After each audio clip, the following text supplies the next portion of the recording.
దేవుని పరిశుద్ధ నామానికి మహిమ కలుగునుగాక. ప్రభునందు ప్రేమైన వారలారా, మీకందరికీ ఈ ఉదయకాలపు శుభములు, దైవ దీవెనలు మీకు సమృద్ధిగా కలుగునుగాక. అనుదిన వాక్యాహారంలో భాగంగా మరొక దినాన మనము దేవుని సన్నిధిని చేరాం. ఈ ఉదయకాలం ఇశ్రాయేలు ప్రజలు నిద్ర లేవగానే పాళెములోనికి వచ్చి మన్నాను కూర్చుకున్నట్లుగా మనము కూడా ప్రతిదినము దినారంభము మనం నిద్ర మేలుకున్న వెంటనే వాక్యాహారమును భుజిస్తూ ఉన్నాం. అనుదినము ఈ పనిని మనం చేస్తూ ఉన్నాం. అనుదిన వాక్యాహారంతో తృప్తిపరచబడుతూ ఉన్నాం. ఈ దినం కూడా ఆ రీతిగానే మనము దేవుని మాటలను కోర్చుకుందాం. రండి, దేవుని వాక్యాన్ని మనం చదువుదాం. నేటి ధ్యానము నిమిత్తము పరిశుద్ధ గ్రంథంలో నుండి ఇర్మియా ప్రవచన గ్రంథం 30వ అధ్యాయము 5వ వచనాన్ని చదువుతున్నాను. యెహోవా ఇట్లనెను, సమాధానము లేని కాలమున భీతి చేతను దిగులు చేతను జనులు కేకలు వేయగా వినుచున్నాను. ప్రభునందు ప్రేమైన వారలారా, ఇదే వచనాన్ని నిన్నటి దినాన్ని కూడా మనం ధ్యానం చేశాం. భీతికి భయమునకు కారణమేమిటి అనే విషయాన్ని నిన్న జ్ఞాపకం చేశాను.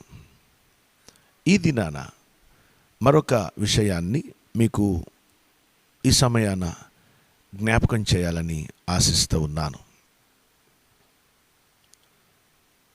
యెహోవా ఇట్లనెను, సమాధానము లేని కాలమున, సమాధానము లేని కాలము. దేవుని బిడ్డలారా,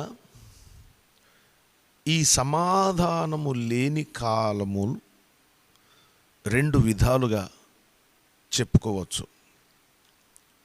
ఒకటి, సార్వత్రికంగా సమాధానము లేని కాలము, సార్వత్రిక సమాధాన లేమి.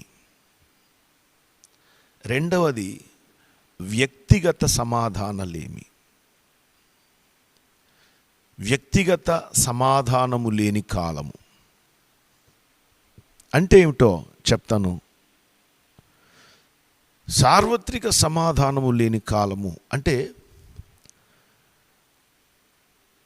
ఓ సంగతి లోకమంతటికి అందని కాలము. జ్ఞానము ఉంది, అజ్ఞానము, అజ్ఞాన కాలము. అంటే సార్వత్రిక అజ్ఞాన కాలం ఉంది, వ్యక్తిగత అజ్ఞాన కాలం. ఒక విషయం సార్వత్రికంగా వెల్లడి చేయలేదనుకోండి, ఆ సార్వత్రికంగా వెల్లడి చేయబడని కాలాన్ని సార్వత్రిక అజ్ఞాన కాలం అంటాం. అది రెండవది వ్యక్తిగతం. అంటే సార్వత్రికంగా ఆ సత్యము బయలుపడింది, కానీ అది నీ దాకా చేరలేదు. యేసుక్రీస్తు ప్రభువారు లోకరక్షకుడు. లోకమంతటికి ఆయన సువార్త వినబడాలి. దాని కొరకు ఆయన సేవకులు, సంఘము, బిడ్డలు అందరూ వెల్లడి చేస్తూ ఆయన గుణాతిశయములను ప్రచురపరుస్తున్నారు. ఇంకా వ్యక్తిగతంగా యేసును గూర్చిన వార్త అందని ప్రజలున్నారు. వారిది వ్యక్తిగత అజ్ఞాన కాలం. యేసుక్రీస్తు ప్రభువారి లోకానికి వచ్చిన తరువాత కూడా ఆయన గూర్చిన సంగతి విని ఆయన ఏ కారణం కొరకు వచ్చారో, పాపులను రక్షించడానికి వచ్చాడని, ఆ పాపంలో నుంచి వేరు చేయబడాలని, ఈ విషయాలు చెప్పబడిన తరువాత కూడా ఆ సత్యాన్ని మనం అంగీకరించినట్టయితే అప్పుడు నీవు అజ్ఞాన కాలంలో లేనట్టు. యేసును గురించిన వార్త లోకానికి వెల్లడైంది, లోకానికి వెల్లడి అయిన తరువాత నీకు కూడా వ్యక్తిగతంగా తెలియచేయబడింది. కాబట్టి ఇక తప్పించుకోవడానికి వీలు లేదు. యేసుప్రభు వారు నమ్మి బాప్తీసం పొందినవాడు రక్షించబడును, నమ్మని వానికి శిక్ష విధింపబడును అన్నాడు. శిక్ష ఉంది, తప్పించుకోలేరు. ఆ శిక్ష ఎవరు తప్పించుకోలేరు. సువార్తను వ్యతిరేకించిన, యేసును తృణీకరించిన, ఈ తృణీకరించిన వారు ఒక కాలమున వస్తుంది, ఆ కాలమున వారు చిక్కుబడతారు. శిక్షలో నుంచి వారు తప్పించబడలేరు, ఎన్నటెన్నటికి కూడా తప్పించబడలేరు. అదే కోణంలో ఇప్పుడు సమాధానము లేని కాలము, సమాధానం, లోకమంతటికి సమాధానం లేదు. అప్పుడు భీతి కలిగింది, భయం కలిగింది. లోకానికి కలిగింది, ఆ సమాధానం ఇంకా నీ యొద్దకు రాలేదు. అప్పుడు వ్యక్తిగత సమాధానము దొరకని కాలం, వ్యక్తిగతముగా సమాధానము లేని కాలము అంటాం. ప్రియమైన వాళ్ళరా, జాగ్రత్తగా ఈ విషయాన్ని మనం గమనిద్దాం. యేసుక్రీస్తు ప్రభువారు, ఆయన పేరు సమాధానకర్త. ఆయన లోకానికి రాకమునుపు, అంటే 2000 సంవత్సరాల కిందట ఆయన ఈ లోకానికి వచ్చారు. ఆయన రాకమునుపు సార్వత్రిక సమాధానలేమి. ఇప్పుడు ఆయన వచ్చారు. వ్యక్తిగతంగా ఈ సమాధాన సువార్త నీ దాకా వచ్చింది. అయినా నీవు సమాధానము పొందలేదు అంటే భావం ఏమిటి? ఇంకా నీకు సమాధానం దొరకలేదంటే అర్థం ఏమిటి? యేసును నీవు నీ హృదయంలో చేర్చుకోలేదని.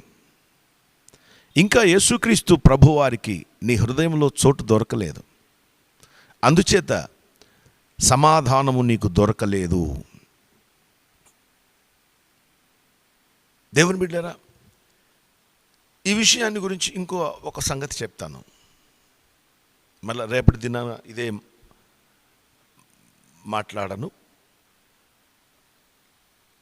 ఇంకొక విషయం ఏమిటంటే, యేసుక్రీస్తు ప్రభువారు ఆయన సమాధానకర్త, సమాధానపు రాజు, అర్థమిచ్చునట్టి షాలేము రాజు.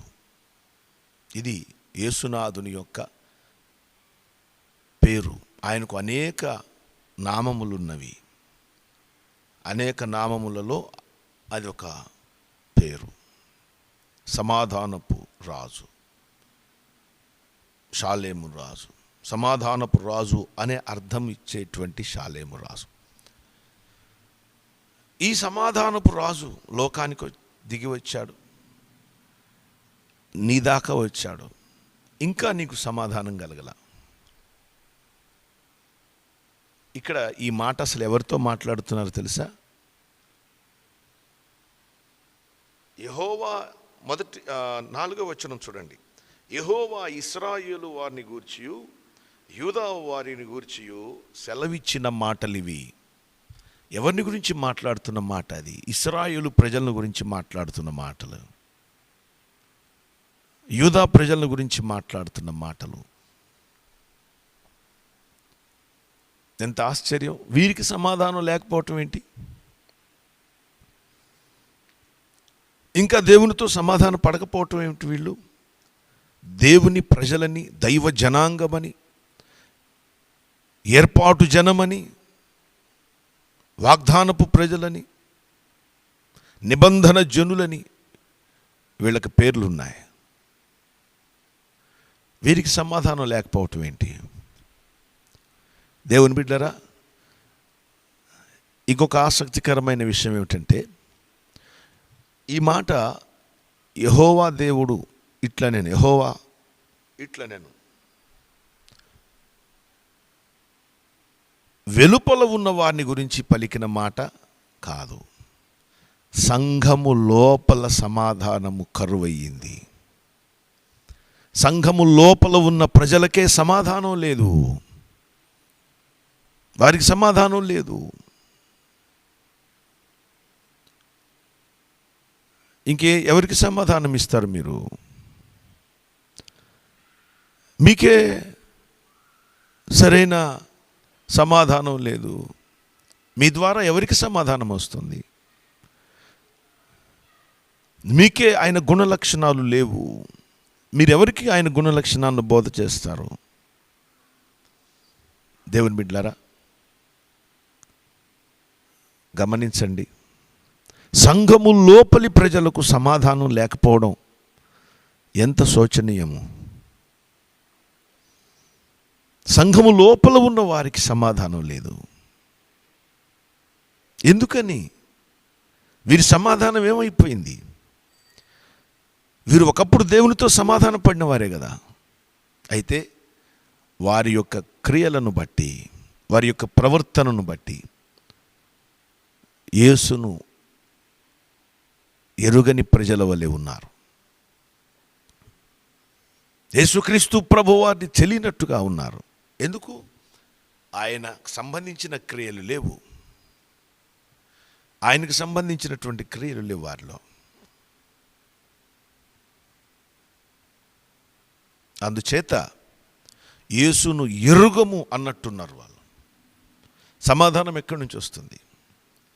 ముందు దేవునితో సమాధాన పడండి. మన ప్రవర్తన గురించి, మన అతిక్రమముల గురించి దేవునితో ఉన్న సమాధానం తెగిపోయిందేమో. తిరిగి మరలా దాన్ని పునర్నిర్మించాలి, పునరుద్ధరణ కావాలి. అవి చేయబడాలి, సమాధానంతో నింపబడాలి. ఒకవేళ లేనట్టయితే సమాధానము లేని కాలంలోనే నీవు నివసించినట్టు. గమనించండి, మీ కుటుంబాలు, మీరు సమాధానం కోసం ప్రార్థన చేయండి. కుటుంబాల్లో సమాధానం లేదు. భార్యాభర్తలకు కలహము, పిల్లల మధ్యలో కలహము, పిల్లలకు తల్లిదండ్రులకు మధ్య కలహము, విభేదాలు, మాటలు లేకపోవడం, ఇవన్నీ కూడా సంఘము లోపల ఉన్న వ్యక్తుల జీవితాల్లో ఇటువంటివి ఉండకూడదు కదా. అయినప్పటికీ చోటు చేసుకున్నాయి. ఎందుకు చోటు చేసుకున్నాయి? ఆలోచన చేశారా? గనక ఇప్పుడే లేచి సమాధానము కొరకు ప్రార్థన చెయ్యి, కన్నీరు కార్చు, దేవుని సన్నిధిలో సమాధానం పొందు. ప్రభు మనల్ని దీవించునుగాక. ఆమెన్. దయగలిగిన తండ్రి, కృపగలిగిన మా యేసయ్య, పరిశుద్ధుడగు దేవా, మీ పాదములకు స్తోత్రం నాయన. సమాధానము లేని కాలము మాకు దూరపరచి, మా కుటుంబంలో, సంఘంలో, మా సమాజంలో సమాధానమును మీరు కలగచేయమని, సమాధానపు కార్యములే మా మధ్య జరుగుటకు కృప చూపమని యేసు నామములు అడుగుచున్నాను తండ్రి. ఆమేన్. తండ్రి, కుమార, పరిశుద్ధాత్మ త్రియేక దేవుని దీవెన సదా తోడి నడిపించునుగాక. ఆమేన్. అందరికీ వందనాలు.